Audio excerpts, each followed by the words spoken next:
जय हिंद दोस्तों। आज हम चीनी PL-15 मिसाइल की रिवर्स इंजीनियरिंग से भारत ने क्या खुफिया जानकारी प्राप्त की, वीडियो में जानेंगे।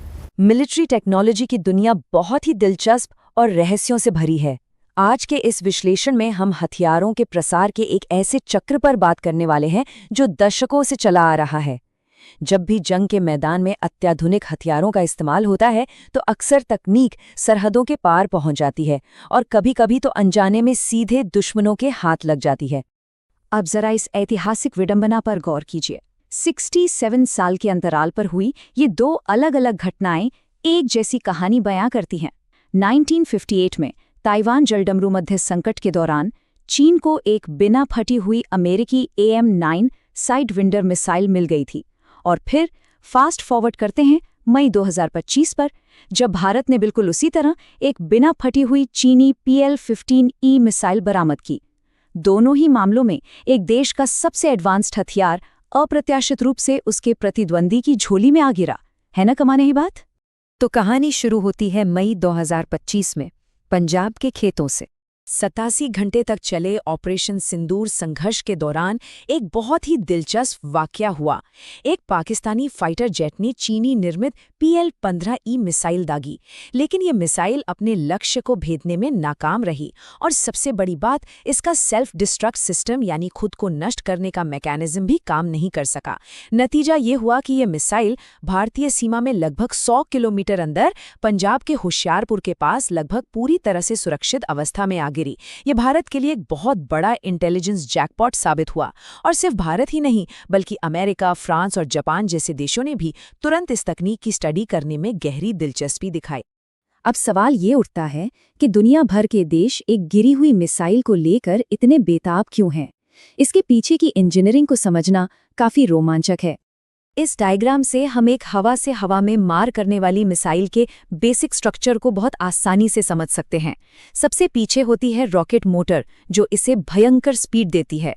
इसके साथ लगे होते हैं कंट्रोलेबल फिन्स, जो हवा में इसकी दिशा तय करते हैं। बीच के हिस्से में फ्यूज और वॉरहेड होता है, जो दुश्मन के विमान के करीब आते ही ब्लास्ट करता है। और सबसे आगे होता है सीकर सेक्शन। ये मिसाइल का दिमाग है, जो टारगेट को खोजता है और उस पर लॉक ऑन करता है। और इनकी रेंज का इवोल्यूशन तो और भी चौंकाने वाला है। पहले एरियल कॉम्बैट सिर्फ 10 किलोमीटर के दायरे में होता था, जिसे हम विद इन विजुअल रेंज कहते हैं। लेकिन आज PL-15 जैसे हथियार 100 किलोमीटर से भी ज्यादा दूर से अपने टारगेट को नेस्ता नाबूद कर सकते हैं। ये बियॉन्ड विजुअल रेंज है, मतलब पायलट अपने दुश्मन को देखे बिना ही उसे मार गिरा सकता है। इस तकनीक ने हवाई युद्ध के नियम पूरी तरह से बदल दिए हैं। लेकिन अगर हम इतिहास के पन्नों को पलटें तो पता चलता है कि खुद चीन के इस एडवांस मिसाइल प्रोग्राम की शुरुआत भी एक ऐसे ही हादसे से हुई थी। चीन की मिसाइल क्षमताओं का सफर एकदम रातों रात नहीं तय हुआ। याद है 1958 की वो अमेरिकी AM-9 मिसाइल जो एक चीनी विमान में फंस गई थी। चीन ने उसे सोवियत संघ को सौंप दिया, जिन्होंने उसकी हूबहू नकल करके K-13 मिसाइल बना ली। फिर 1961 में वो डेटा वापस चीन को मिला। इसके बाद 80 के दशक में पश्चिमी देशों से कुछ मदद मिली, 90 के दशक में रूसी तकनीक खरीदी गई, और इन सब को रिवर्स इंजीनियर करते करते 2005 के बाद जाकर चीन ने अपनी स्वदेशी वर्ल्ड क्लास PL-12 और PL-15 मिसाइलें तैयार की।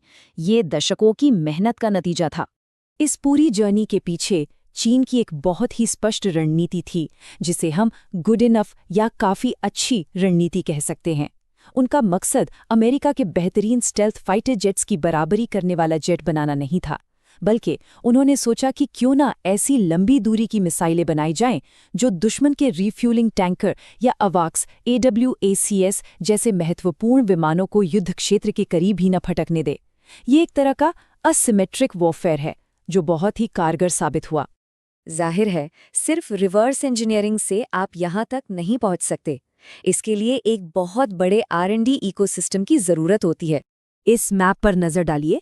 चीन ने एक विशाल मैन्युफैक्चरिंग और रिसर्च बेस तैयार किया है। यूनिवर्सिटियों से लेकर टेस्टिंग रेंज तक पूरा एक जाल बिछा हुआ है। इसमें सबसे अहम है हेनान प्रांत के लुयांग में स्थित चाइना एयरबॉर्न मिसाइल अकेडमी यानी कैमा। इसी अकेडमी ने हवा से हवा में मार करने वाली मिसाइलों के विकास का नेतृत्व किया है और PL-15 जैसी घातक मिसाइल को जन्म दिया है। अब वापस आते हैं उस मिसाइल पर जो पंजाब में गिरी। भारत का डीआरडीओ इस वक्त उस PL-15 के एक एक पुर्जे को खोलकर उसका अध्ययन कर रहा है। वे क्या ढूंढ रहे हैं? वे मिसाइल के अंदर लगे छोटे AESA रडार को डिकोड कर रहे हैं। वे उस डुअल पल्स मोटर को समझ रहे हैं जो मिसाइल को मैक 5 यानी आवाज से 5 गुना ज्यादा तेज रफ्तार देता है, और साथ ही उसके एंटी जैमिंग सिस्टम और रडार सिग्नेचर को भी स्कैन किया जा रहा है।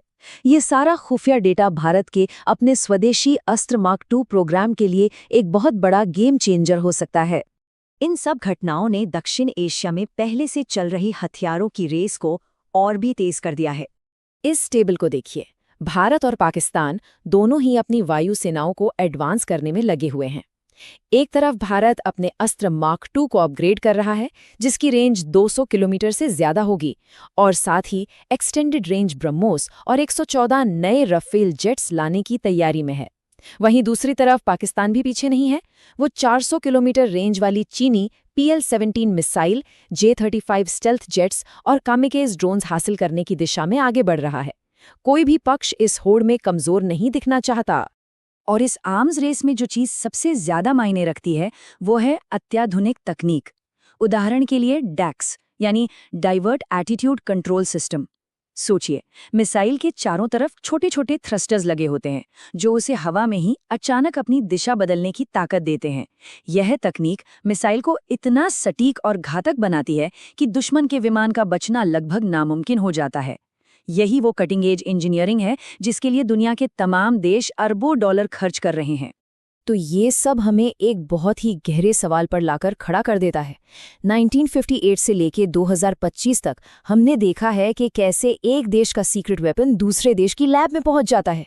जैसे जैसे सैन्य तकनीक और ज्यादा एडवांस हो रही है और हथियारों का इस्तेमाल सरहदों के पार हो रहा है, ये तय है कि कुछ हथियार फिर से गलत हाथों में गिरेंगे। तो क्या हम ये सोच सकते हैं कि आने वाले दशकों में कौन सा देश किसकी तकनीक की रिवर्स इंजीनियरिंग कर रहा होगा? ये तकनीक का एक ऐसा अंतहीन चक्र है जो कभी रुकने वाला नहीं है। आज के इस विश्लेषण में बस इतना ही। सोचने के लिए बहुत कुछ है।